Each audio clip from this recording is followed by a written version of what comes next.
कल खूब पार्टिसिपेट किया 24 आवर्स क्लास के लिए और आपका पार्टिसिपेशन से ही ये कंप्लीट हो पाया। Otherwise it is not possible कि हम अकेले नाइट में या दिन में खड़े होकर पढ़ा पाते। बट आप लोगों ने पार्टिसिपेट किया और उसी की वजह से मोटिवेशन से 24 आवर्स पहली बार यूट्यूब भी मना कर रहा है कि इतना बड़ा वीडियो मैं नहीं डाल सकता हूँ। वो भी फेल हो गया यूट्यूब भी। अभी तक आया नहीं, लाइव वीडियो जो है अभी तक आया नहीं है। वो रिकॉर्डेड वीडियो को हमने अपलोड किया है। जो डेली लाइव होता है वो क्लास दिखती है आपको डेली, वो अभी नहीं दिख रही लाइव में। क्यों नहीं दिख रही? क्योंकि यूट्यूब उसको संभाल ही नहीं पा रहा है, बोल रहा है ये क्या हो गया। तो वो पता नहीं यूट्यूब डालेगा कब डालेगा। हमने उसको अपलोड कर दिया ऑलरेडी कि बच्चे उसको देख लें और उनको जो भी जो क्लास नहीं ले पाए थे वो ले पाए बाद में। बाकी तैयारी बिल्कुल अच्छी है आपकी, कोई इश्यू है नहीं।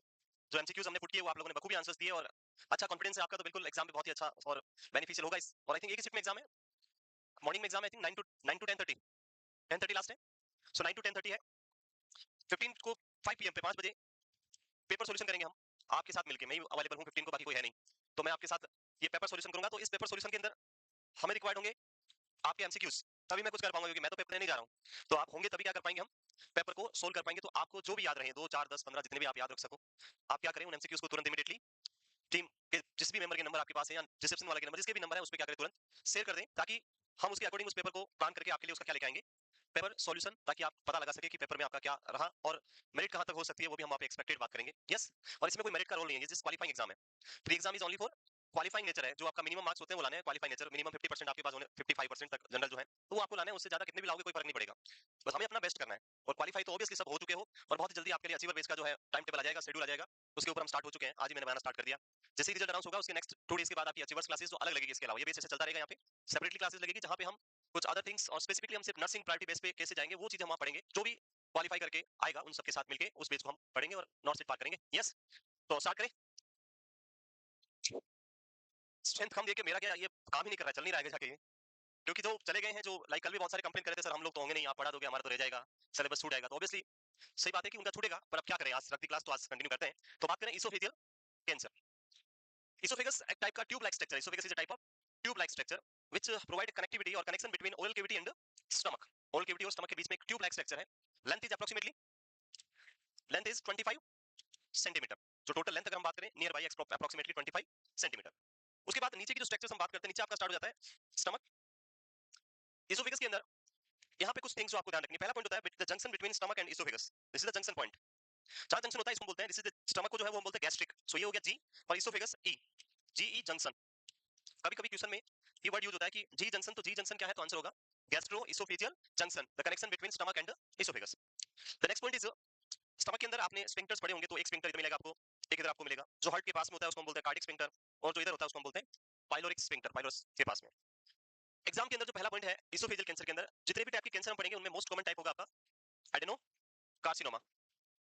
एडेनो कार्सिनोमा ऑलरेडी हमने पढ़ा पहले भी। Adeno carcinoma is the cancer of the glandular tissue, cancer of glandular tissue, glandular cells और टिश्यू।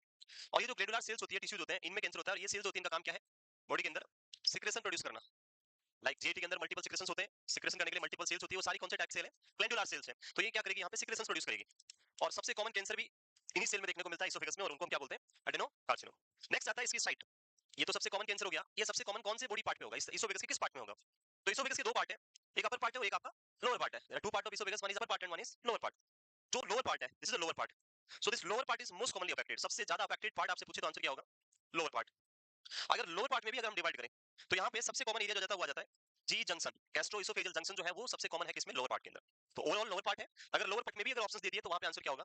जी जंक्शन, गैस्ट्रोइसोफेजियल जंक्शन। इसके होने का रीजन अगर हम बात करें यहाँ स्टमक के पीएच की, नॉर्मली स्टमक का पीएच कितना होता है?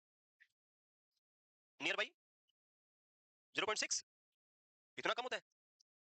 So it's really highly acidic, बहुत ज्यादा एसिडिक होता है। और अगर आप अपनी फिंगर डाल दो तो एसिड से आपकी फिंगर क्या हो जाएगी? जल जाएगी। लेकिन आपका स्टमक उस एसिड से बर्न नहीं हो रहा है, डेस्ट्रॉय नहीं हो रहा है। क्यों नहीं हो रहा है? बिकॉज स्टमक के पास एक प्रोटेक्टिव लेयर है। जैसे मैंने ये ब्लू के ऊपर एक लेयर बना दी पर्पल कलर की, ऐसा एक प्रोटेक्टिव लेयर होता है। ये लेयर क्या करती है? स्टमक को डैमेज होने से प्रोटेक्ट करती है। It provide protection to the stomach, but this protection is only present till this G junction. Above this level और below this level there is no protection. And that's why ऊपर का तो कोई secretion present है, या तो कोई collection होता नहीं है। कलेक्शन होता है इसके नीचे, या तो स्टमक में या इंटेस्टाइन में। तो इंटेस्टाइन का मीडियम कैसा होता है? अल्कलाइन होता है। क्यों? क्योंकि यहाँ पे प्रोटेक्शन नहीं है और वहाँ पे अलग मैकेनिज्म है, ड्रग्स अलग एब्जॉर्ब करानी है। तो यहाँ पे एसिडिक है, अल्कलाइन। अगर किसी भी वजह से due to any reason if this acid move in upper part, ये एसिड अगर अपर पार्ट में जाता है तो उस कंडीशन में यहाँ की म्यूकोजा को क्या करेगा? ये बर्न करेगा, डैमेज करेगा। और अगर ये बार-बार फ्रीक्वेंटली होता है, if it is present frequently again and again, then it lead to damage to the mucosa lining permanent and permanently excessive growth will be there and person will develop the cancer. Person को क्या हो जाएगा? Cancer होगा। जी junction जो part है ये दोनों का पार्ट है, स्टमक का भी है और इसोफेगस का भी है। तो बार-बार क्या होगा? ये एसिड जब थोड़ा-थोड़ा ऊपर जाएगा तो यहाँ अगेन एंड अगेन क्या करता है? डैमेज करता है, और इसकी वजह से सबसे ज्यादा अफेक्टेड पार्ट होता है आपका कौन सा, जी जंक्शन। क्लियर? यस। मूव करें आगे। तो सबसे common type adenocarcinoma, site, lower part और जी जंक्शन, और उसके साथ में जो कॉमन हम बात करें कोज तो ये हो गया आपका एसिडिक अटैक। आपने देखा होगा वोमिटिंग, जब वोमिटिंग होती है, जब एक बार कोई पर्सन वोमिटिंग कर देता है तो वो तो ठीक है, वोमिटिंग हो गई, लेकिन वोमिटिंग होने के बाद तो आपको ये एक्सपीरियंस फील होता है, यहाँ पे एक अजीब सा एक्सपीरियंस आपको फील होता है, जिसको आपको बहुत अपने आप पे वो गुस्सा आने लग जाएगा, ये पता नहीं क्या हो रहा है अंदर, गंदा लगता है। क्यों? क्योंकि वो स्टमक का एसिड क्या किया, पूरे इसोफेगस को बेचारे को बर्न कर दिया अंदर, और वो आप कितना भी पानी पी लो, एक दिन में ठीक होने वाला नहीं है, वो थोड़े दिन तक तो रहेगा, 2-3 दिन तक ऐसा आपको अंदर अजीब सा फील होगा। वो क्यों हो रहा है? स्टमक के हाईली एसिडिक कंटेंट की वजह से।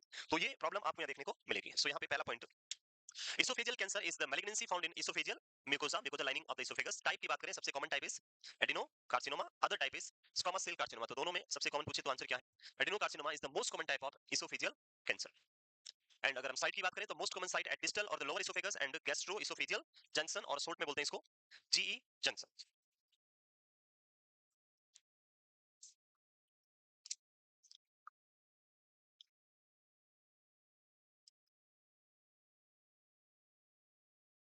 ये पॉइंट क्लियर? यस।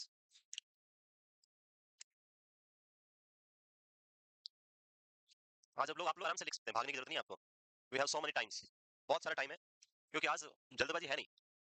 18 ऑफ सितंबर से ऑफिशियली एक नया बैच स्टार्ट होगा, और उसमें कुछ नए बच्चे जो आएंगे आपके साथ आपको कंप्लीट करने के लिए।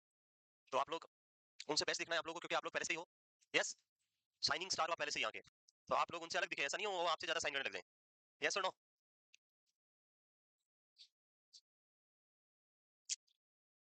जो भी एग्जाम देने जाएंगे, आप अपना कॉन्फिडेंस लूज नहीं करना है। एग्जाम जो है वो सिर्फ सारा खेल किसका है? अपने अंदर कॉन्फिडेंस का है। लेकिन दो चीज होती है कॉन्फिडेंस में, एक होता है हम कॉन्फिडेंस लॉस कर देते हैं, एक होता है हम ओवर कॉन्फिडेंट हो जाते हैं। तो दोनों ही थिंग्स गलत होती है। अपने आप को ना तो ओवर कॉन्फिडेंट करना है और ना ही कॉन्फिडेंस को लूज करना है। और एक और होता है आपकी अपनी साइकोलॉजी। साइकोलॉजी जानते हो?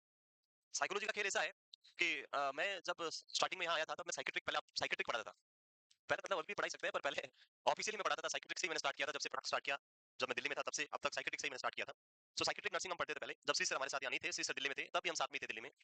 तो साइकेट्रिक पढ़ाता था, और उस टाइम एक पेपर आया था सीनियर नर्सिंग ऑफिसर का, जोधपुर एम्स का, एसएनओ का पेपर हुआ था। बट बाय द लक ऐसा हुआ कि जो पेपर हुआ उसमें मेरे पास जो एक्सपीरियंस था वो 12 डेज का कम एक्सपीरियंस था। 3 ईयर का एक्सपीरियंस आता था, बट 3 ईयर एक्सपीरियंस में 12 डेज ही कम थे। और अब उसमें जब 12 डेज का एक दिन भी अगर कम होगा तो आपको कंसिडर्ड नहीं करेंगे। तो जब ये हो गया कंफर्म कि अब फॉर्म कंप्लीट हो गया और 12 डेज के एक्सपीरियंस शॉर्ट की वजह से मेरा सिलेक्शन हो भी जाएगा, तो मुझे बोलेंगे नहीं। तो वहां पे आपकी साइकोलॉजी क्या होगी?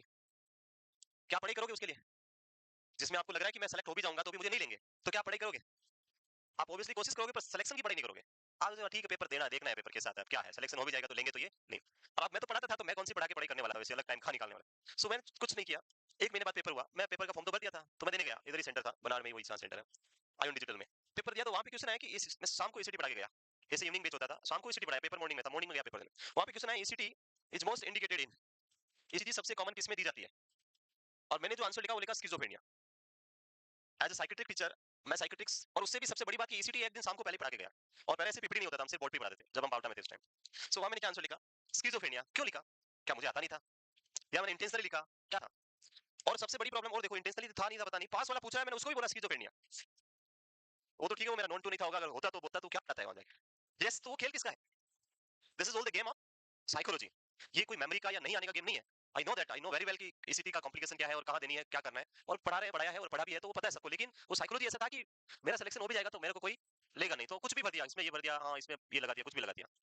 फिर भी वो पेपर में नाम तो भी आ गया, स्किज़ोफ्रेनिया, स्किज़ोफ्रेनिया लिखा, तो भी उन्होंने नाम दे दिया, पता नहीं क्यों दिया उन्होंने। सो वो साइकोलॉजी का गेम होता है। आप अपनी साइकोलॉजी हमेशा पॉजिटिव रखो, जो भी होगा बाद में देखेंगे, बस मुझे बेस्ट करना है और रिजल्ट अच्छा ही आएगा। हम पहले ये सोच जाते हैं कि मेरे को तो ये सब छूट गया, और इसमें से क्वेश्चन आ गया तो मेरा क्या होगा, मेरा सिलेक्शन नहीं होगा तो क्या होगा। क्यों सोच रहे हो नहीं होगा? तो ये सोचो कि अगर मेरा सिलेक्शन हो गया तो मैं क्या करूंगा, इतने पैसे आएंगे उनको कहाँ खर्च करूंगा, वो प्लानिंग करो। पहले ये सोचते हैं कि सिलेक्शन नहीं हुआ तो मैं क्या करूंगा, और हो गया तो फिर, तो उसका भी तो प्लानिंग रखो। यस और नो? हम लोग क्या है, जिम जाते हो, जिम, जिम के अंदर जाके किस लिए जाते हैं जिम? बॉडी बिल्डिंग करने के लिए। और सबको बॉडी कैसी चाहिए? बिल्कुल वो मस्कुलर परफेक्ट फिट ऐसी बॉडी चाहिए। और कितने दिन में चाहिए? 1 दिन या 2 दिन में। जब एक दिन जाता है ना, तो अगले दिन वो जिम वाला बहुत बड़ा कांच लगा रखता है। वो किसके साथ खेल रहा है? वो आपकी साइकोलॉजी के साथ खेल रहा है। He just playing with your psychology. वो कांच क्यों लगाया उसने? ताकि आप उसमें देखो, हाँ कुछ तो बना है। और मिरर जो होता है, अगर आप कभी गाड़ी, बाइक, स्कूटी को चलाया तो मिरर के ऊपर एक लाइनिंग वार्निंग लिखी होती है, object in the mirror will be appear larger than या क्लोजर देन एग्जैक्ट, जहां है उससे पास में दिखेगा। सो जब आप मिरर में खड़े होते हो ना, तो जो आपका होता है ना वो बहुत दुबला पतला होता है, पर उसमें थोड़ा पास में दिखने से थोड़ा ज्यादा दिखता है ऐसे। और वहां पे जो मिरर होते हैं वो इसी क्वालिटी का लगवाते हो, ताकि आदमी थोड़ा वहां पे क्या लगे, हाँ कुछ तो हुआ है, चलो कुछ तो हो रहा है। और वो ज्यादा दिन चलता नहीं है। जो जिम वाले होते हैं वो पैसे कमाने इसी से कमाते हैं। वो कैसे कमाते हैं? जिम वालों का ऑफर होता है, अगर आप मंथली पैकेज पे जाओगे तो 1000 रुपए महीने के, और यही अगर आप 12 मंथ का लोगे तो आपके 10,000 रुपए। लोग सोचते हैं 2000 रुपए तो बच रहे हैं, लोग क्या सोचते हैं 2000 रुपए बच रहे हैं, तो इस जिम वाले का दोस्त है, इसको बोला बेवकूफ तू 12,000 क्यों नहीं रख रहा है, तो 2000 का क्या है लॉस है। 1,000 रुपए लेगा तो कितने रुपए आएंगे, 12,000 आएंगे महीने के, और अगर तू एक साथ लेगा तो 10,000 आएंगे, कितने का लॉस है 2000 का। तो क्यों कर रहा अपना लॉस, तो उसने बोला बेवकूफ ये लोग 1000 रुपए देके भी 2 दिन ही आएंगे और 10,000 रुपए देके भी 2 दिन ही आएंगे, मतलब मेरे को पूरा फायदा 9,000 रुपए का है, ये आने वाले 12 महीने कोई नहीं है। कोई एक भी बंदा ऐसा नहीं है जो जिम में पैसे देके वहां पूरी मेहनत करके जितने दिन के लिए उतने दिन जिम करी होगी, कोई नहीं करता है। 4 दिन जाएंगे और लैक्टिक एसिड 4 दिन बाद सुला देगा और फिर वो सब खत्म। पैसे तो ठीक है छोड़ो, रहे क्या बॉडी बन गई अपनी तो, समझ गए। तो अपना साइकोलॉजी क्या रहना है, पॉजिटिव रहना है, जो होगा देख लेंगे, बस अभी क्या रहना है पॉजिटिव रहना है कि बस अच्छा ही होगा, जो होगा अच्छा होगा, अभी सिर्फ क्वालिफाई करना है, कर लेंगे। पॉजिटिव रहो, साइकोलॉजी चेंज करो, सब कुछ अच्छा हो जाएगा। Next, course for oesophageal cancer या risk factor for oesophageal cancer. तो रिस्क फैक्टर के अंदर कुछ रिस्क फैक्टर में एक आता है आपका सिगरेट स्मोकिंग या अल्कोहलिज्म, बहुत इंपॉर्टेंट फैक्टर अल्कोहल जो थ्रू इसोफेगस जाता है, तो वो एक कोज हो सकता है। और दूसरा आपका सिगरेट स्मोकिंग, तो क्रॉनिक इसोफेजियल इरिटेशन, और ये इरिटेशन कॉज कौन करेगा, तो आंसर होगा injection of alcohol and use of tobacco, तंबाकू यूज करने से या अल्कोहल ड्रिंक करने से, ये बहुत कॉमनली इसोफेजियल कैंसर जो है पर्सन के अंदर देखने को मिलते हैं। नेक्स्ट, जीईआरडी सुना पहले, जी मतलब गैस्ट्रो इसोफेजियल रिफ्लेक्स डिजीज। अगर हम नॉर्मली नेचुरली बात करें तो this is the oesophagus, this is the stomach, and ये सब्सटेंसेस जो है नॉर्मली किधर जाते हैं, so upper part to lower part, इस तरह मूवमेंट होता है और बाहर निकल जाएंगे। जब हम इस डिजीज की बात करते हैं गैस्ट्रो इसोफेजियल रिफ्लेक्स डिजीज या जीईआरडी की, तो in this patient in this disease condition the person is having again and again back flow reflexes, बार बार क्या होते हैं बेक फ्लो रिफ्लेक्सेस आएंगे, बार बार फूड कंटेंट बाहर आने की कोशिश करेगा। एंड जब stomach content again and again upper part में आएगा तो सबसे पहले किसके कांटेक्ट में आएगा, G junction, then lower part of the oesophagus, और ऊपर आए तो फिर अपर पार्ट में आएगा, और वो बहुत मुश्किल है, वहां तक नहीं आएगा, यहीं तक आएगा, फिर वापस आएगा, फिर आएगा। और ऐसा अगर बार बार होगा तो लोअर पार्ट में क्या डेवलप हो सकता है, यहाँ पे इसोफेजियल कैंसर हो सकता है। So this is the one thing जो आपको यहाँ पे याद रखनी है, पहला GERD gastro oesophageal reflex disease. इसका क्वेश्चन कभी कभी आता है कि जब हम डाइट की बात करते हैं तो कौन सा डाइट लेना प्रीफर करते हैं हम, which type of diet is prefer for GERD patient है, लिक्विड डाइट, थिक डाइट है, हाई हाई फेट डाइट, और कुछ, which type of diet you prefer for the patient with G, low fat diet, high fat diet, high fibre diet.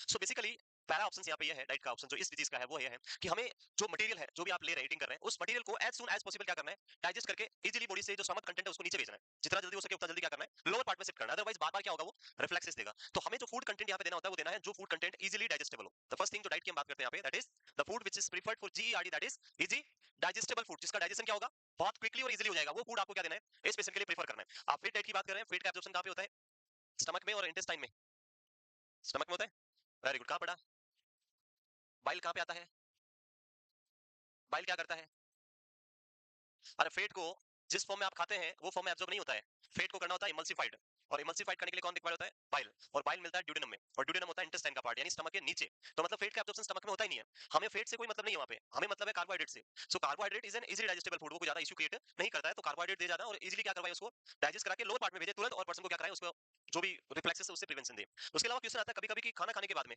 Patient का position, तो जब भी हम food intake करेगा कोई भी पर्सन तो उसके बाद कौन सा पोजीशन प्रीफर करेंगे, तो पेशेंट को खाने के अंदर इजीली डाइजेस्टेबल एंड जो आप लिक्विड की बात करें तो लिक्विड डाइट हम यहाँ प्रीफर करते हैं कंपेयर टू सॉलिड फूड, क्योंकि सॉलिड फूड को डाइजेस्ट होने में टाइम ज्यादा लगता है, लेकिन जो आपका जो हम क्या बोलते हैं ग्राइंड क्या बोलते हैं उस फूड को, अरे ब्लेंडेड डाइट जो होती है वो डाइट देने से क्या होगा, लाइक जो भी डाइट है उसको ब्लेंड करके हम देंगे तो वो इजीली क्या होगा डाइजेस्ट होगा और इजीली आपका लोअर पार्ट में मूव कर जाएगा, तो रिफ्लेक्सेस आने के चांसेस, तो blended diet easily digestible diet और position is high Fowler position, तो फूड कंटेंट बाहर आने के चांसेस कम होंगे, ग्रेविटी से फूड ऊपर नहीं जाएगा नीचे की तरफ मूव करेगा। क्लियर। नेक्स्ट है one more disease that is PVS syndrome, Plummer Vinson syndrome. ये जो सिंड्रोम है Plummer Vinson syndrome, it's a type of it is a multi system disease or disorder or problem syndrome, and the first problem is there is a changes in the cell of esophagus। जो esophageal cell होती है इनमें क्या होता है changes आ जाता है, mutation हो जाना, जेनेटिक चेंज जाना, abnormal सेल बन जाना, और ये जो चेंजेस आएगा उसकी वजह से esophageal, जैसे नॉर्मली अगर हम बात करें तो ये esophagus है, अगर ये नॉर्मल है ये abnormal में अगर ऐसा होगा तो इसकी आप स्ट्रक्चर्स देखोगे तो इसके अंदर क्या होगा ऐसे वेब फॉर्मेशन हो जाएगा, this is known as webbing of esophagus, जैसे मकड़े का जाला होता है ना वैसे अंदर ऐसे वेब फॉर्मेशन होगा, और जब ये वेबिंग होगा तो वेबिंग क्या करेगा इस ल्यूमन को क्या कर देगा नेरो, लाइक इधर की लेयर, अभी तो राउंड होता है ऐसे बना नहीं पा रहा हूं मैं राउंड, तो यहाँ पे तो यहाँ पे इधर वेबिंग हुआ इसके चारों इसके राउंड वेबिंग ऐसे साइड साइड से होता जाएगा, तो धीरे धीरे ल्यूमन क्या होता जाएगा नेरो। जब ल्यूमन नेरो होगा पहला क्लासिकल सिम्टम क्या आता है इसोफेजियल वेब फॉर्मेशन, जब ये वेब फॉर्मेशन होगा तो उसकी वजह से पर्सन को फूड इंटेक करने में इजी रहेगा, डिफिकल्टी होगा, due to the narrowing of the lumen person is having classically difficulty in swallowing which is known as dysphagia। तो second classical symptom of Plummer Vinson syndrome is dysphagia, dysphagia में जी रखना है S नहीं रखना है, G for GIT, so G dysphagia difficulty in swallowing, and when person is having lack of intake nutrition content कम होगा, और न्यूट्रिशन कम होगा तो बॉडी के अंदर जो आयरन है वो कम हो जाएगा, उसकी वजह से एनीमिया होगा, जिसको हम बोलते हैं iron deficiency anaemia, iron deficiency anaemia. So the presence of these three classical symptoms commonly known as Plummer-Vinson syndrome. What is Plummer-Vinson syndrome? The answer should be there is an esophageal wave formation because of the cellular changes in the esophagus, lead to decrease in the size of lumen, lead to dysphagia and iron deficiency anemia. Commonly these things are known as Plummer-Vinson syndrome. याद रहेगा. Next, जब हम oesophagus की structures पे जाएंगे, हमने बोला था बॉडी के अंदर कैंसर कब होता है? जब एक नॉर्मल सेल एब्नॉर्मल सेल में कन्वर्ट होगा, तभी क्या डेवलप होगा? कैंसर. यहाँ पे जो नॉर्मल सेल थी उसमें म्यूटेशन या जेनेटिक चेंजेस होकर सेल एब्नॉर्मल बन गई और वेबिंग हो रहा है, यानी सेल की एक्स्ट्रा ग्रोथ हो रही है, और एक्स्ट्रा ग्रोथ से ही तो क्या डेवलप होगा? कैंसर. तो दैट में lead to some time development of cancer. तो इससे क्या हो सकता है? कैंसर हो सकता है. क्लियर? हटा दे. Next, next is an Barrett's oesophagus. Barrett's oesophagus यहाँ लिखा हुआ है. वैसे तो जो आपका इसोफेगस होता है, इसकी जो लेयर्स होती है, इनर जो म्यूकोजल लाइनिंग है, वो होती है आपकी स्ट्रेटिफाइड स्क्वेमस एपिथेलियम. ये स्पेशलिस्ट सेल है, stratified squamous epithelium. In some individuals, the stratified squamous epithelium will be changed into the simple columnar epithelium. And when one type of cell change into the another type of cell, this condition is known as metaplasia. And metaplasia is the starting phase of cancer. When cell change हो रही है एक से दूसरे में, तो किसका starting phase हो गया? कैंसर का. और ये चेंजेस होने का मेन रीजन होता है drinking of alcohol and smoking. उसकी वजह से आता है चेंजेस ये. तो ये प्रॉब्लम आपको देखने को मिलेगा जिसकी हम बात कर रहे हैं. Barrett's esophagus that lead to changes of one type of cell which is stratified squamous epithelium will be changed into the simple columnar epithelium. Clear है? Yes. मूव करें. Next, next is what is, क्या है ये? अचाल्सिया cardia. सो यहाँ पे क्या होता है? It is a type of we can say aganglionic formation. ये आपका इसोफेगस, ये आपका स्टमक, और इधर आपका कौन सा स्फिंक्टर है? Cardiac sphincter. और ये जो स्फिंक्टर होता है, इनका फंक्शन होता है they will contract and relax, contract and relax, open होंगे क्लोज होंगे, ये काम होता है इनका. इनको कॉन्ट्रैक्शन और रिलैक्सेशन करने के लिए नर्व क्या करती है? इनको नर्व सप्लाई करती है. नर्व सप्लाई करेगी, इसी से क्या होगा? इनका सप्लाई होगा. सो इन सम इंडिविजुअल्स ये जो पार्ट है यहाँ पे, जिसमें ये स्फिंक्टर और ये वाला पार्ट है, यहाँ की जो नर्व है वो क्या हो जाती है? ए सॉरी सेल जो है वो कौन सी हो जाएगी? Aganglionic. Aganglionic. और जब ए गैंग्लियोनिक सेल होगी, यानी उनमें गैंग्लियन एब्सेंट है. What is ganglion? Junction between. What is ganglion? अरे पढ़ाया तो था nervous system. Cell body, axon, central nervous system, peripheral nervous system. So group of cell body in the central nervous system is known as grey matter, and axon collection in central nervous system is known as white matter. And अगर यही collection बाहर है peripheral nervous system में, तो collection of cell body is known as ganglion, and collection of grey this axon is known as nerve. ये चार term होती है. So ganglion is the collection of cell body. और जब सेल बॉडी में connection नहीं होगा तो कंडीशन जो नर्व सप्लाई हो रही है वो बंद हो जाएगी, और बंद हो जाएगी तो पर्सन के अंदर ये पार्ट कैसा हो जाएगा? ए गैंग्लियोनिक. वहां पे नर्व अपना काम नहीं करेगी, नर्व सप्लाई बंद हो जाएगी, और वो पार्ट के अंदर, जैसे आपने ये पढ़ा होगा that disease which is known as Hirschsprung disease. Hirschsprung disease पढ़ा है? नहीं पढ़ा है? Megacolon, Hirschsprung disease aganglionic megacolon होता है. सो वहां भी सेम होता है. वहां भी क्या है? ये आपका कोलोन है. इस पार्ट के अंदर जो नर्व थी, जो न्यूरॉन सप्लाई थी, वो बंद हो गई है. तो यहाँ पे पेरिस्टाल्सिस प्रेजेंट है, इधर पेरिस्टाल्सिस प्रेजेंट है, लेकिन बीच में पेरिस्टाल्सिस एब्सेंट है. तो इस पार्ट से फूड कंटेंट आगे नहीं जाएगा, तो सारा फूड कंटेंट यहाँ डिपॉजिट हो जाता है पीछे वाले पार्ट, और इससे ये कोलोन ऐसे बड़ा हो जाता है. पोस्टीरियर पार्ट का कोलोन क्या होगा? बड़ा होगा. इसलिए इसको बोलते हैं मेगा कोलोन. मेगा नहीं बड़ा, कोलोन मतलब ये कोलोन जहाँ पे एक गैंग्लियोनिक पार्ट है, उसे अपर पार्ट में मेगा कोलोन होना, that is the megacolon. इसको डिजीज पाइप से लेके कंफर्म करेंगे, और इस पार्ट को यहाँ से काट के इसको हटा के दोनों को वापस एनास्टोमोसिस कर देंगे. सेम यहाँ पे ये पार्ट में जब गैंग्लियन होगा तो हम क्या करेंगे? इस पार्ट को कट कर देंगे और इस पार्ट को इसके साथ एनास्टोमोसिस करेंगे. जी गैस्ट्रो इसोफेजियल जंक्शन हम बना देंगे, दोनों को एक साथ वापस ज्वाइन कर देंगे. गैस्ट्रो जो हम वेरियस टाइप के एनास्टोमोसिस करते हैं, तो यहाँ पे आपका इसोफेगस के साथ किसको वापस जोड़ देंगे? स्टमक को आप जोड़ देंगे. तो दैट इज द प्रोसीजर जो हम यहाँ पे करेंगे. क्लियर? अरे समझ में आ गया? The next one is corrosive oesophagus. Corrosive यानी कोरोसिव इरोजन, कट फट जाना. हिंदी में बोले तो अंदर से कट फट जाना, इसोफेगस में इंजरी हो जाना. अब बहुत सारे रीजन हो सकते हैं, लाइक अल्कोहल हो सकता है, या तंबाकू ड्रिंकिंग है, या और कोई अदर रीजन भी हो सकता है. बहुत बार लाइक एक एग्जांपल था, one is pan which is known as fire pan. आग वाला पान देखा है? ऐसे आग लगा के बोलते खाओ. क्यों भाई? मुंह अपना है, क्यों खराब करना है उसको? सो जब आप खाएंगे तो उसको खाने से पता नहीं आपको कुछ फील हो रहा नहीं हो रहा, पर अंदर जरूर आग लगेगी. या फिर बहुत ज्यादा स्पाइसी और हॉट फूड जो होता है, खाना गर्म खाना, कुछ लोग ऐसे होते हैं जो कंट्रोल नहीं कर सकते, दे कांट वेट कि वो थोड़ा सा कम गर्म है, जब थोड़ा ठंडा. इतना वेट कहाँ है भाई? वो जैसे ही आता है टूट पड़ते हैं. अब वो खा तो चम्मच से रहे हैं, उनको फील नहीं हो रहा गर्म है कि नहीं है. जब मुंह में रखते हैं तो पता चलता है कि अब बहुत, अब उनके फेशियल एक्सप्रेशन बता रहे तुरंत कि फंस गया. अब प्रॉब्लम तब होती है, बाहर से जो थोड़ा गर्म है वो गर्म लग रहा है, लेकिन जब हम उसको बाइट करते हैं तो अंदर और ज्यादा गर्म होता है. अब प्रॉब्लम बढ़ेगी और पर्सन तुरंत क्या करेगा? उसको अंदर ले लेगा, होता है स्वेलो कर जाता है. उससे क्या हुआ कि जो ओरल कैविटी में बर्निंग था वो तो खत्म हो गया, लेकिन बेचारा इसोफेगस जो बर्न होगा वो यहाँ से फील होता रहेगा, फिर धीरे धीरे पूरा नीचे तक जाएगा, स्टमक तक फील होगा पूरा. और फिर घर जाने के बाद जो गैस्ट्रिक प्रॉब्लम्स आएगी वो अलग है. बार बार वही वॉशरूम का दरवाजा खटखटाना, बहुत सारा अलग. तो इससे अच्छा क्या है? थोड़ा वेट कर लो, इंतजार कर लो, कहाँ जा रहा है वो? और कोई खा भी जाएगा तो और मंगा लेना है. फिर अगर 10 लोग बैठे और आपको लग रहा है कि ये जल्दी जल्दी खाएंगे, मेरा नंबर नहीं आएगा, तो एक और प्लेट मंगाओ, तो कौन सा 100-200 रुपए प्लेट पड़ जाएगा. वहाँ पे भी 10-20 रुपए बढ़ने वाले, 1% पे 10 लोगों में कोई ज्यादा पैसे तो लगेंगे नहीं. 2 प्लेट और मंगा लो, एक प्लेट लेके खुद बैठ जाओ, भैया मैं ही खाऊंगा. क्या फर्क पड़ेगा भाई? ये इसोफेगस बर्न वहाँ पे नहीं होगा. क्लियर? नेक्स्ट. सो ये अगला पॉइंट ये लिखा हुआ है, chronic injection of hot liquid और फूड. तो ना ज्यादा गर्म खाना खाना है, ना ही ड्रिंक करना है लिक्विड को हॉट फॉर्म में. वो इसोफेगस को डैमेज करेगा और उससे इंजरी या फिर प्रॉब्लम होने के चांसेस बढ़ जाते हैं. One is poor oral hygiene, oral cavity की प्रॉपर केयर नहीं करना. And one more important is cigarette smoking. So these all are the risk factor which is associated with the esophageal cancer. Clear है?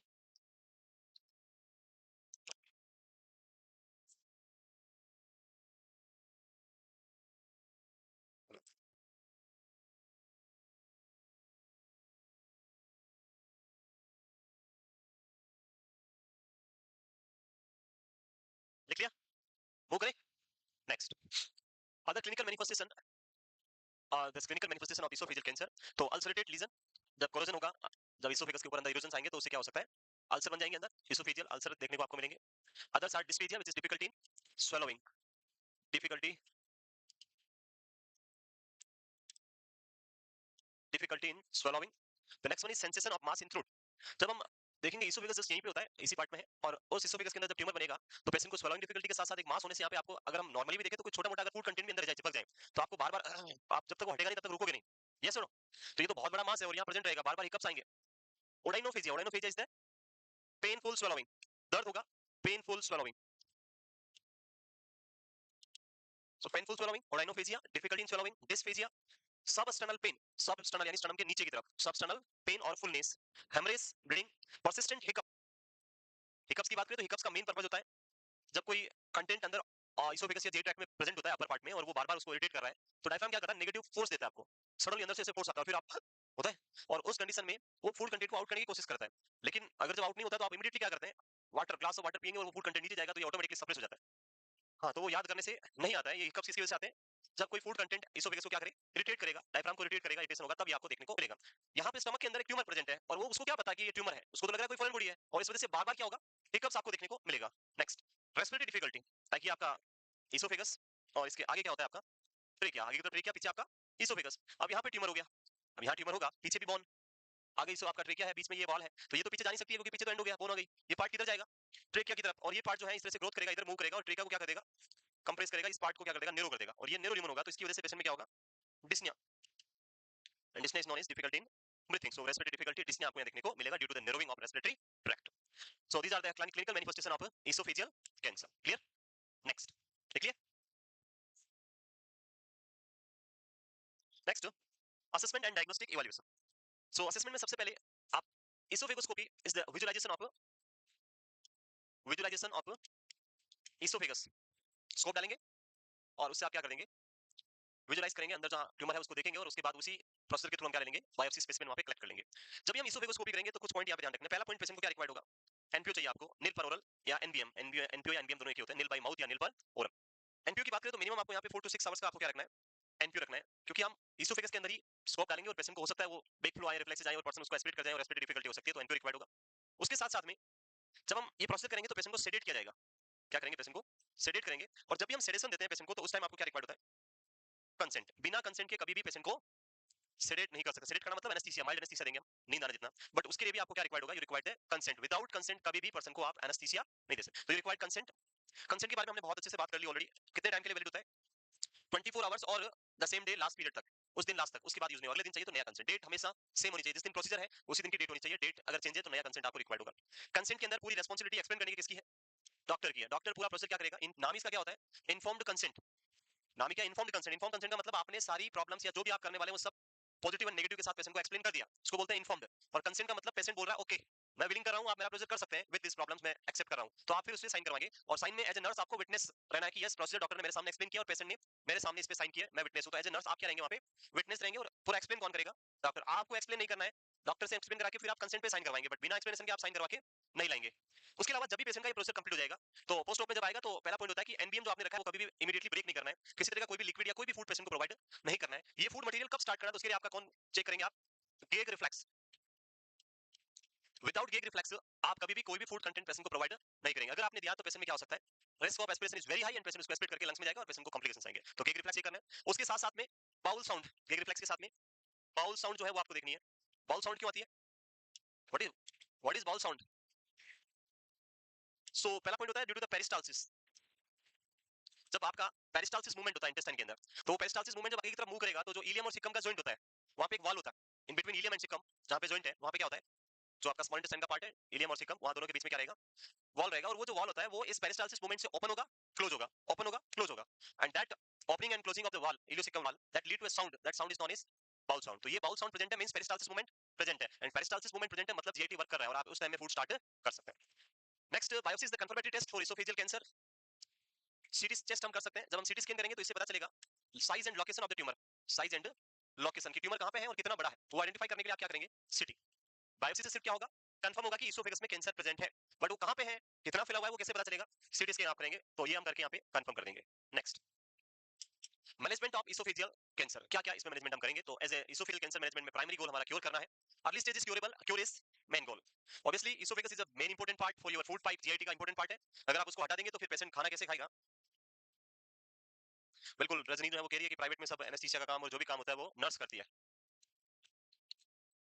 इसलिए आप लोगों को private job करनी नहीं है, प्राइवेट जॉब आज से बंद, सिर्फ काम करना है गवर्नमेंट हॉस्पिटल में, जहां हमें वही काम करना होगा जो हमारा है, हमें वो काम नहीं करना है जो हमारा नहीं है। प्राइवेट वाले आपको ये नहीं बोलेंगे कि आपका काम है या ये आपका नहीं है, प्राइवेट वाले डायपर चेंज करवाने से लेके इंजेक्शन लगाने और सेंट्रल लाइन डालने, सुचरिंग करने तक सब कुछ कराते हैं, वो सब करवाएंगे, और वो आपको करना पड़ता है, क्योंकि वो उसे क्या दे रहे हैं, पैसे दे रहे हैं, और जब पैसे देंगे, जूस वाले को देगा, गन्ने के जूस वाले को, जब गन्ना आता है ना वो बहुत खुश हो रहा होता है, अकड़ रहा होता है, ऐसे अकड़ रहा ग्रीन ग्रीन, फिर वो उसकी करता है कटाई, पहला उसका उदास मूवमेंट स्टार्ट होता है वहां पे, काटता है ऐसे टुकड़ों में अलग अलग, फिर रखता है ऐसे जमा के, फिर भी गन्ने को लगता है चलो मैं कुछ तो हूं, अभी भी सजा हुआ हूं, लेकिन जब वो मशीन में जाता है ना, पहली बार जाता है थोड़ा उसको लगता है चलो थोड़ा दर्द हुआ पर ठीक है, फिर दूसरी बार हो जाता है, ऐसे करके जब लास्ट 3-4 बार के बाद वापस आता है ना, तब वो पूरी तरह से सूख के ऐसा सिकुड़ जाता है कि उसमें आग लगाओ तो आग लग जाएगी, उसके अंदर एक बूंद अगर आप कोई रस निकाल दें, ऐसा वो गन्ने वाला उसको नहीं छोड़ता है। प्राइवेट वाले बस यही है, आपको सुबह बुलाएंगे और शाम को ऐसा निचोड़ के बाहर फेंकेंगे कि आप घर जाके खाने खाने की हालत में नहीं, आप जाके सीधा बिस्तर पे सोएंगे, इतना पैर दर्द कर रहा है, इतना आपकी हालत खराब हो रही है। ये कौन होते हैं, वो गन्ने के जूस वाले की तरह प्राइवेट वाले, पूरा निचोड़ लेंगे, जो मिल रहा है सब कुछ निकाल लेंगे, और पैसे बहुत कम मिलेंगे, कस्टमर से बहुत लेंगे, पूरी एक ग्लास का 20 रुपए लेंगे, और उधर 20 रुपए में पूरा एक पूरा लेंगे, आता है पूरा का पूरा पूरा आ जाएगा 20 रुपए में, 20-50 रुपए जो भी लगते हो, तो पैसे आपसे तो बहुत लेंगे पर आपको क्या मिलेगा, बहुत, अगर आप एज ए पेशेंट जाएंगे तो बहुत लूटेंगे, लेकिन एज ए नर्स आप होंगे तो आपको मनी उसका इतना सा, ये थोड़ा सा प्रसाद मिल रहा है भगवान का, जाओ तुम्हारा काम हो गया। Next, late stage is relief of symptom, and main goal यहाँ पे जो हमारा रहेगा वो सिम्टम से रिलीफ करना है, क्योंकि वहां पे क्योर करना पॉसिबल नहीं होगा, डिजीज ऑलरेडी जो है स्प्रेड हो चुकी है बहुत सारे बॉडी पार्ट में। सो हम कीमोथेरेपी के साथ स्टार्ट करेंगे, रेडिएशन थेरेपी आप दे सकते हैं, जब आप नेक में रेडिएशन देंगे तो सोर थ्रोट होने के चांसेस बहुत कॉमन होते हैं, जो हमने पहले भी पढ़ा था। इसोफेजियल कैंसर में जो सबसे इफेक्टिव मैनेजमेंट है वो है सर्जिकल मैनेजमेंट, तो हम यहाँ पे क्या किसके साथ जाएंगे, अगला मैनेजमेंट सर्जिकल मैनेजमेंट।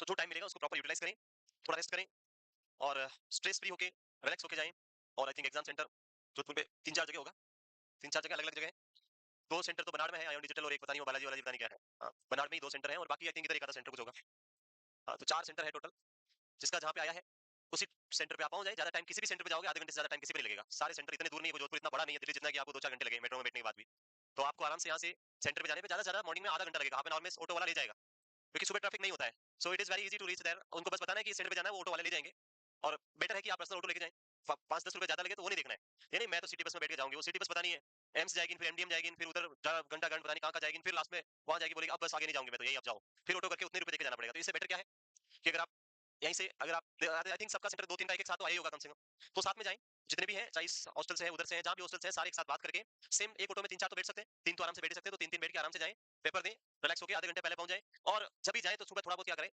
लाइट ज्यादा फुल भी नहीं करना है, अरे जितना खा लिया अब पता नहीं पेपर में पहले खा ही लेती हूँ बाद में पता नहीं क्या होगा, फिर सारी ब्लड सप्लाई इधर आ जाएगी, और ऊपर वाला सोच रहा होगा नहीं उसको नींद आ रही होगी, तो इसको रिलैक्स रखने के लिए खाना है लेकिन कम खाना है, ताकि वो ब्रेन के लिए न्यूट्रिशन मिले उसे, ऐसा नहीं कि ब्रेन को मिल ही नहीं रहा, बंद कर दिया सारा ब्लड सप्लाई इधर जा रहा है जीआईटी में, खाने के बाद होता है कॉमन होता है, after eating blood supply will divert towards GIT, and उसकी वजह से you feel some time this होता है, होता है नींद आने जैसा होता है, खाने के तुरंत बाद सोने का बहुत मन होता है, तो ये थोड़ा ध्यान रखना है, और अगले पॉइंट पे चलते हैं, सर्जिकल मैनेजमेंट। सर्जिकल मैनेजमेंट करने में यहाँ पे हमारे पास 2 ऑप्शंस अवेलेबल होते हैं। पहला ऑप्शन जो हमारे पास यहाँ पे है वो है कि अगर आपके पास लिमिटेड एरिया में कैंसर है, लोअर पार्ट में होना चाहिए पहला पॉइंट, और क्या होना चाहिए, लिमिटेड एरिया में कैंसर है, तब तो हम क्या करेंगे, इस पार्ट को यहाँ से कट किया और इस पार्ट को यहाँ से कट किया, दोनों को वापस इसको हटा देंगे, पूरे पार्ट को यहाँ से हटा दिया आपने इसको, और इसको हटाने के बाद में अब आप क्या करेंगे आगे, इस पार्ट को पुल करेंगे, स्टमक को थोड़ा ऊपर की तरफ पुल करेंगे, और इसको इसके साथ वापस क्या कर देंगे, एनास्टोमोसिस कर देंगे, this is known as gastric pull up surgery, this surgery is known as gastric pull up, stomach को आपने ऊपर पुल किया, that's why it is known as gastric pull up surgery, तो oesophagectomy followed by gastric pull up, ये कब होगा, limited stomach के sorry oesophagus में डिजीज है और लोअर पार्ट में है, अब ऐसा ना हो कि आधे से ज्यादा इसोफेगस पूरा खराब हो रखा है, आपने काट दिया और फिर गैस्ट्रिक को पुल अप किया ऐसे ऊपर, तो इसोफेगस यहाँ जाएगा, स्टमक यहाँ जाएगा, स्टमक जो नीचे है वो कहाँ पहुंच जाएगा, ऊपर आएगा, इतना लंबा नहीं है हमारे पास स्टमक के ऊपर तक आ सकता है, तो लिमिटेड पार्ट में होगा तो ये गैस्ट्रिक पुल अप किया जा सकता है। अगर ये प्रॉब्लम बड़ी है और अगर मेटास्टेसिस प्रेजेंट नहीं है तो हमारे पास एक और ऑप्शन होता है जो हम कर सकते हैं, लाइक यहाँ से लेके यहाँ तक कैंसर है, तो हम क्या करेंगे, इसको सर्जिकली यहाँ से काट देंगे, दोनों पार्ट को क्या किया इस तरह से सर्जिकली आपने कट कर दिया, यहाँ से लेके यहाँ तक पूरा हटा दिया। नाउ यहाँ पे गैस्ट्रिक पुल पॉसिबल नहीं है बिकॉज स्पेस जो है वो बहुत बड़ा है और इसको करने के लिए गैस्ट्रिक पुल पॉसिबल नहीं होगा। देन हम क्या करेंगे, we will go to the part of the small intestine, और स्मॉल इंटेस्टाइन के अंदर हम जाते हैं जेजनम के पास में, जो मोस्ट कॉमन यहाँ पे पार्ट है जो हम यूज करते हैं जेजनम। यहाँ से जेजनम का एक पार्ट कट करेंगे और उसको लाके इसके बीच क्या कर देंगे, एनास्टोमोसिस कर देंगे और इसकी वेसल को इसके साथ जॉइन कर देंगे, इस वाले की वेसल को ऊपर से इसको इसके नीचे से एनास्टोमोसिस कर देंगे। तो this is known as free jejunal graft, this is known as free jejunum graft. तो दो ऑप्शन है, अगर वाइड एक्सिजन है या वाइड रिसेक्शन आपने किया तो क्या करेंगे, फ्री जेजनम ग्राफ्ट लगाएंगे, और अगर लिमिटेड छोटा सा है तो हम क्या करेंगे, gastric pull up. So oesophagectomy with gastric pull up and second one is free jejunal graft. तो ये दोनों आप कर सकते हैं यहाँ पे, oesophagectomy and free jejunal graft. Clear, कर लेंगे। नेक्स्ट, जब हम ये सर्जरी करते हैं तो यहाँ पे थोड़ा सा एज ए नर्स आपका रोल थोड़ा बढ़ जाता है, कुछ पॉइंट्स होते हैं वो आपको यहाँ ज्यादा इंपॉर्टेंटली ध्यान रखने होते हैं।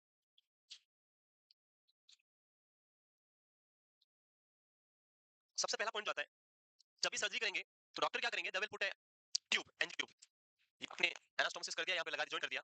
अब इसके साथ में डॉक्टर यहाँ प्लेस करेंगे एक एनजी ट्यूब पुट करेंगे और इस एनजी ट्यूब को यहाँ पे फिक्स कर देंगे। Sometime doctor will suture here, यहाँ पे सूचर भी कर देते हैं, ट्यूब के साथ ऐसे क्या लगा देंगे, स्टिच लगा देंगे ताकि वो बाहर नहीं निकले, पुल करेगा तो दर्द होगा, बाहर नहीं आएगी। So if in any situation, in any condition, if this tube is, पहली रिस्पांसिबिलिटी तो यही है कि आपकी ट्यूब आपको हमेशा सिक्योर रखनी है, बाहर नहीं आनी चाहिए। आपकी एज ए नर्स रिस्पांसिबिलिटी क्या है, ट्यूब डिस्प्लेस नहीं होनी चाहिए। Second thing, if it is displaced, अगर किसी वजह से बाहर आ गई, ऊपर आ गई, कुछ जहां भी आ गई, जहां भी आ गई है, बाहर आ गई, ऊपर आ गई, जो भी आ गया, तो आपको इसको वापस रिप्लेस या अंदर पुट नहीं करना है, वहीं पर रखना है और डॉक्टर को इन्फॉर्म करना है। आप अगर इसको वापस डालने की कोशिश करेंगे तो क्या होगा कि इसका जो ये एंड है, लाइक यहाँ पे एनास्टोमोसिस किया आपने, जॉइंट किया, तो ये यहाँ पे आएगा और यहाँ जब पुट टच होगा तो ये कभी कभी क्या करता है, इसको ओपन करके इधर निकल जाता है, क्योंकि यहाँ पे अभी जॉइंट किया आपने और वो जॉइंट हील होने में टाइम लगेगा, तो वहां से बाहर निकलेगा और उसकी वजह से एनास्टोमोसिस यहाँ पे क्या हो जाएगा, ओपन हो जाएगा, और उसके बाद जब फूड कंटेंट यहाँ से लीक आउट होना स्टार्ट हो जाएगा एंड सर्जिकल इमरजेंसी हो जाएगा। तो हमें एनजी ट्यूब को सिक्योर रखना एज ए नर्स हमारी रिस्पांसिबिलिटी है पोस्ट ऑप के अंदर, ना तो उसको पुल करना है ना ही अंदर डालना है, जैसा है वैसा ही रखना है। अगर बाहर आ गई तो कोई बात नहीं, आ गई तो वापस नहीं डालनी है, डॉक्टर को इन्फॉर्म कर दो कि ट्यूब आउट हो गई है और आपको वापस डालने की कोशिश, यानी डॉक्टर आके चिल्लाएगा क्या करूं, वापस डाल ही देती हूं तुरंत, क्या मुझे क्या पता, आपको क्या पता वो ठीक है, लेकिन उसका जो कॉम्प्लिकेशन आएगा वो पेशेंट के लिए हार्म करेगा, सर्जिकल कॉम्प्लिकेशन आपको वापस ओपन करना पड़ेगा, वापस सर्जरी करनी पड़ेगी, दैट इज बिग प्रॉब्लम, तो इसलिए हमें ऐसा नहीं करना।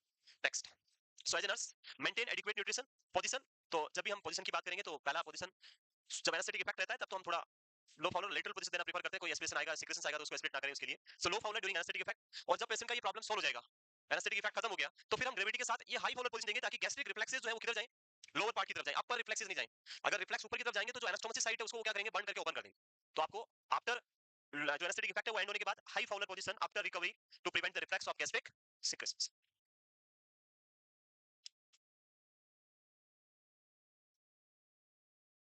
क्लियर है ये?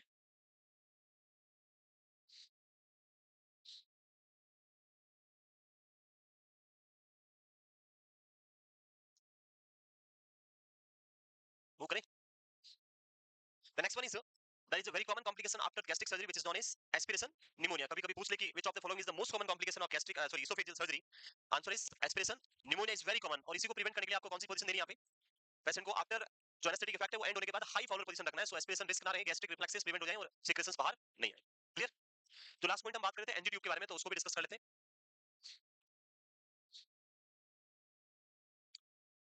अभी रिसेंटली किस किसने ज्वाइन किया है? ओके, चार पांच ही हैं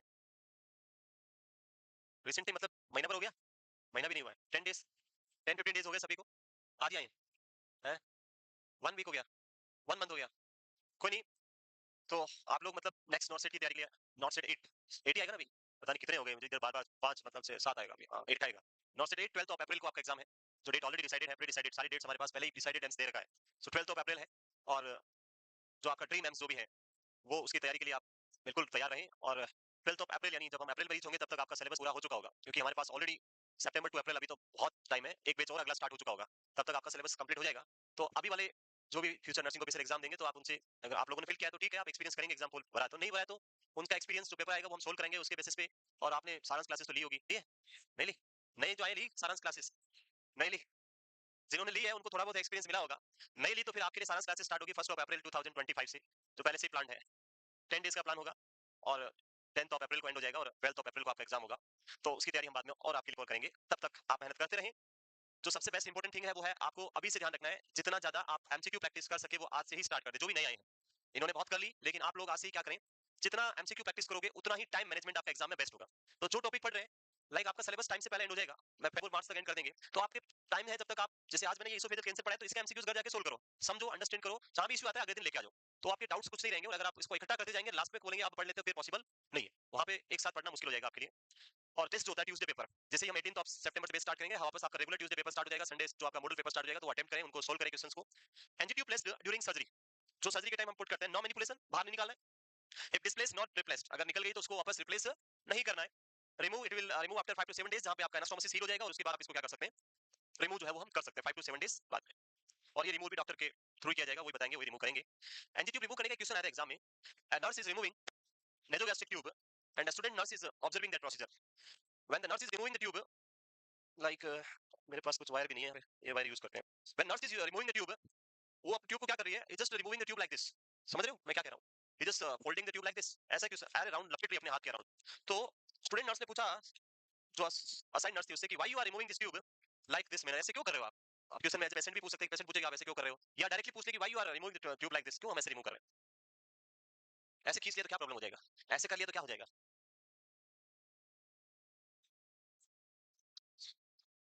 और कुछ, दिस इज द क्वेश्चन, ये क्वेश्चन था, एनक्लेक्स का क्वेश्चन है और एग्जाम में पूछा गया क्वेश्चन है, मैं अपने मन से नहीं पूछ रहा हूँ।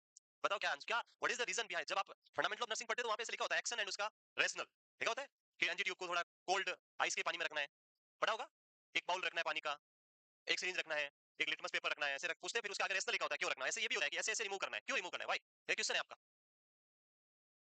Patient fluid content, fluid content चलो उसका इन्होंने भी बताया था, उसके बाद वो पर राइट आंसर नहीं है। ओके, नहीं हम इसकी बात नहीं कर रहे, किसी भी पेशेंट की बात कर रहे हैं, नॉर्मल पेशेंट को भी ट्यूब डालिए, उसको भी ऐसे ही निकालनी होती है, उसका रीजन समझिए।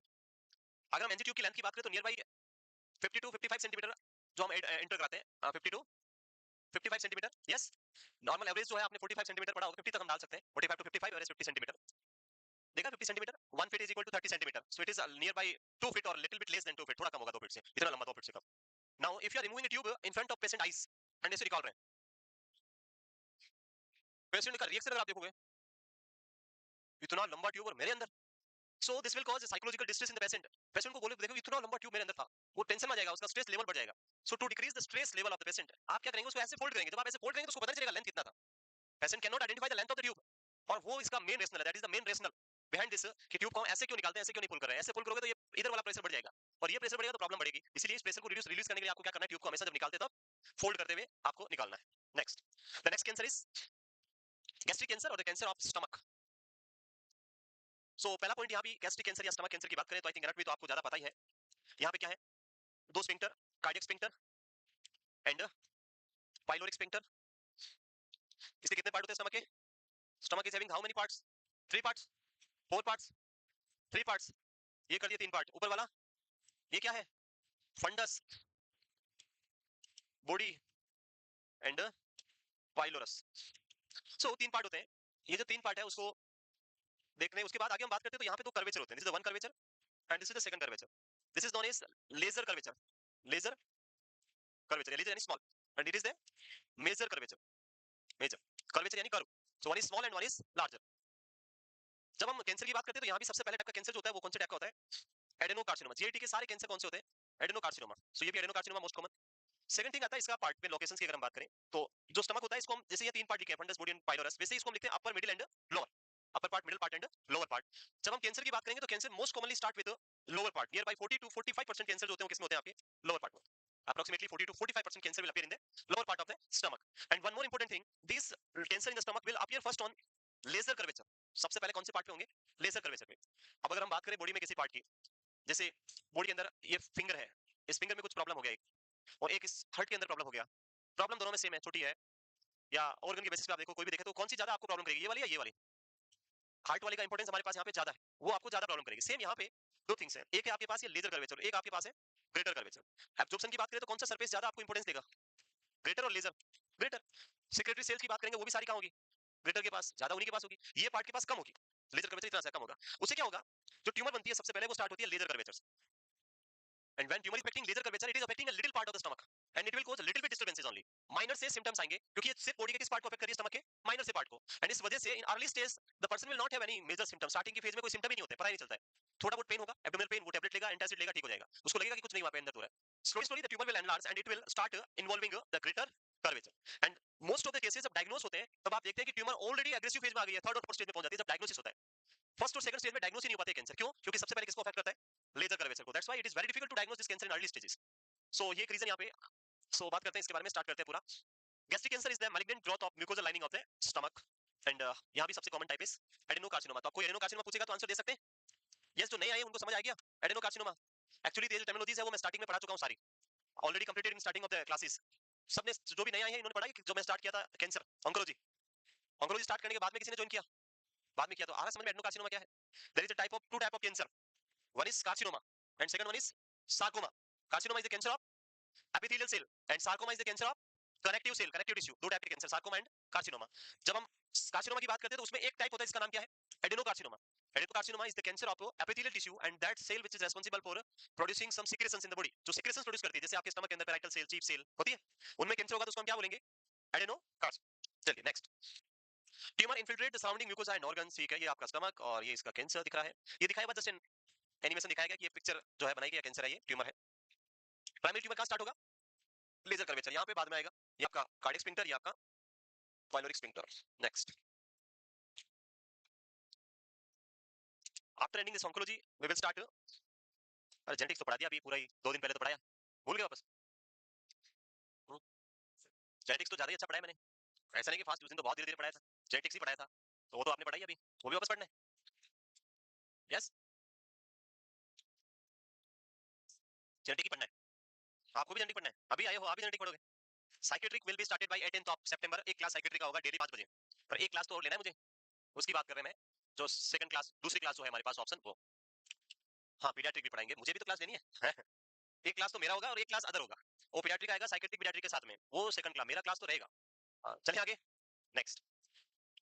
Liver, pancreas, oesophagus and duodenum. These are the organ which is present nearby the stomach. जो किसके पास होते हैं, स्टमक के पास होते हैं. So liver, pancreas, esophagus and duodenum are often already affected at the time of diagnosis. अभी बताया मैंने, जब हम डायग्नोस करते हैं तो ट्यूमर ऑलरेडी किस पे पहुंच जाता है, मेटास्टेटिक एग्रेसिव फेज में आ जाता है, थर्ड और फोर्थ स्टेज में आ जाता है, और ऑलरेडी आपके इन सारे ऑर्गन्स को, लिवर, पैनक्रियास, एसोफेगस, ड्यूडेनम सबको अफेक्ट कर देता है. They can occur anywhere, although up to 40 to 45% develop in the lower part, 40% in the middle part and 15% in the upper part. तो सबसे कॉमन पार्ट पूछे तो आंसर होगा lower part, then middle part and then upper part. So याद रखेंगे, oesophagus में भी lower part और यहाँ भी आपका लोअर पार्ट. सो ये है वही पिक्चर वापस. लोअर पार्ट जो है हम इसकी बात कर रहे हैं, यहाँ पे आपको 40 टू 45% केसेस होंगे, इस पार्ट के अंदर 40% और अपर पार्ट के अंदर 15% केसेस.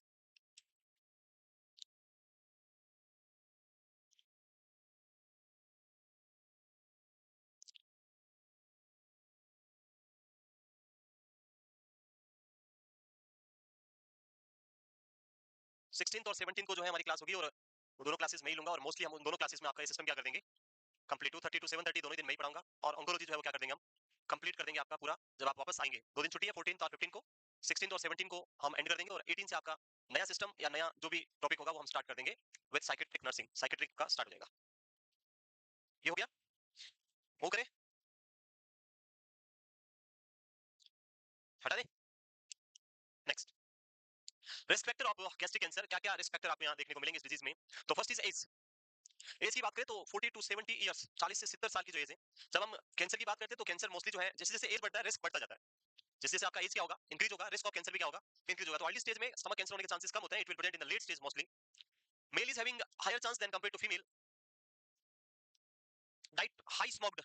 हाई स्मोक्ड जो हमने स्टार्टिंग में पढ़ा था डाइट में, आपने देखा होगा, जिसको हम अंदर अदर वर्ड में क्या बोल सकते हैं, tandoori chicken and tandoori paneer and पता नहीं जो भी तंदूरी रोटी जो खाते हैं आप लोग, जो स्मोक्ड डाइट होता है, डायरेक्ट हीट के ऊपर जो बनाई जाती है, वो सारी डाइट खाने से, या सॉल्टेड, बहुत ज्यादा सॉल्टेड, या पिकल्ड, पिकल अचार. अचार, pickle is an example of high salty food और थिंग जो होती है, इट्स नॉन न्यूट्रिटिव थिंग्स, और इसमें सबसे ज्यादा क्या होता है, सॉल्ट होता है. इसको प्रिजर्व करने के लिए ऑयल एंड उसके साथ में हाई अमाउंट में क्या मिलाते हैं, सॉल्ट मिलाते हैं, और उसकी वजह से ये आपके स्टमक के लिए प्रॉब्लम क्रिएट कर सकता है. एंड लो फ्रूट, या जिसको हम लो फाइबर डाइट बोल सकते हैं. Chronic inflammation of stomach, which is known as gastritis. If any person is suffering with chronically gastritis, then lead to cancer development. And H pylori infection, या जिसको हम Helicobacter pylori infection, बहुत बार आता है. H pylori is associated with, तो answer क्या होगा, it is associated with which cancer, stomach cancer, with gastric ulcer या peptic ulcer. So these are few risk factor related to cancer development. These only are the risk factor. यानी कि cancer होगा ही होगा 100%.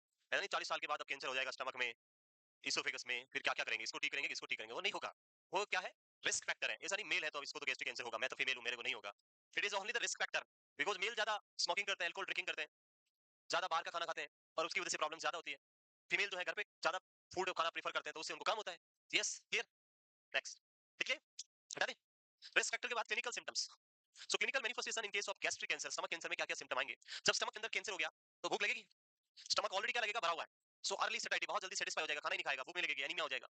सो कुछ symptom यहाँ पे, the most gastric tumor begin and on the lesser curvature, अभी बताया था मैंने, of the stomach, so produce little disturbance in early stage. Starting के अंदर बहुत कम सिम्टम आएंगे।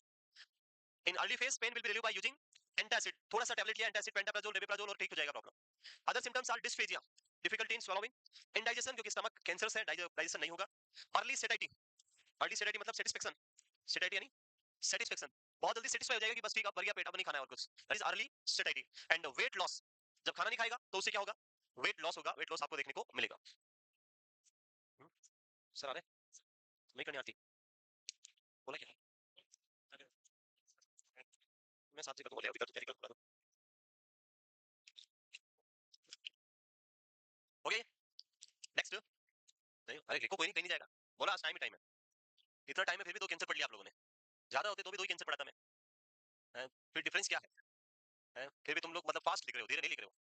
आज आपका रिलैक्सेशन का डे है क्योंकि आप लोग 24 घंटे से पढ़ रहे थे, यस और नो, बिल्कुल है। 7 घंटे, 7 बजे बंद हो गया था, छुट्टी कर दे, आप लोग को ज्यादा रिलैक्सेशन, छुट्टी ले लो, 2 दिन की छुट्टी कर दी और 7 बजे बंद कर दो, है लिख लिया, कोई नहीं, 7 बजे छुट्टी कर देंगे, और कुछ, अभी 5 मिनट है, 5 मिनट तो पढ़ा लें। नेक्स्ट, नहीं लिखा, अदर क्लिनिकल सिम्टम्स हम बात कर रहे हैं यहाँ पे, pain just about the umbilicus, stomach जो है, अम्बिलिकस के अपर पार्ट जो लेफ्ट साइड है, वहां पे आपको देखने को मिलेगा, तो वहां पे पेन होगा। Loss of appetite, nausea, vomiting, bloating after eating, anaemia due to iron deficiency, and palpable mass, जब पाल्पेट करेंगे तो यहाँ पे स्टमक के ऊपर क्या मिलेगा, बड़ा सा मास देखने को मिलेगा, palpable mass.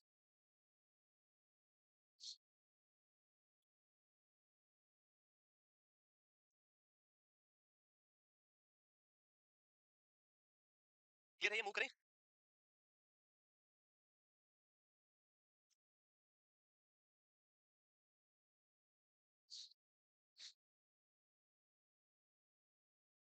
Next is diagnosis, तो डायग्नोसिस करने के लिए सबसे जो बेस्ट टेस्ट होता है वो होता है विजुअलाइज, और विजुअलाइज करने के लिए अपनी आंखों से तो अंदर स्टमक में जाके देख नहीं सकते, तो आपको क्या करना पड़ेगा, एंडोस्कोपी करना पड़ेगा। सो हम यहाँ पे गैस्ट्रोस्कोपी करेंगे, विजुअलाइजेशन ऑफ स्टमक, गैस्ट्रोस्कोपी, तो गैस्ट्रोस्कोपी करेंगे यहाँ पे, ये लिख लिया। नेक्स्ट, नहीं लिखा,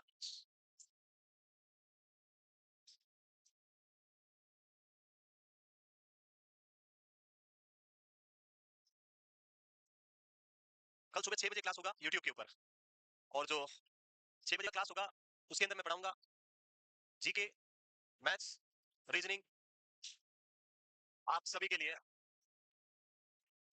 तो जुड़ना ना भूले कल सुबह के इस स्पेशल क्लास के लिए, जो ये सेशन आपके लिए कंडक्ट करेंगे। करण सर की अवेलेबिलिटी नहीं थी, वो कुछ इशू की वजह से नहीं आ पाए, हेल्थ इशू की वजह से, तो उस हेल्थ इशू को तो हम ठीक नहीं कर सकते, पर आप लोग के इस इशू को सोल्व करने के लिए सर ने बोला, तो मैंने कहा ठीक है, तो हम पढ़ेंगे कल कुछ बेसिक चीजें जो इस एग्जाम के लिए इंपॉर्टेंट हो सकता है, आपके आने वाले नॉर्थ सेट एग्जाम के लिए। तो मैथ्स, हाँ हाँ, मैं पढ़ाऊंगा जीके, मैथ्स, रीजनिंग, और आपके और जो भी हो सारा, तो I will teach these all things in morning 6 AM class, ठीक है।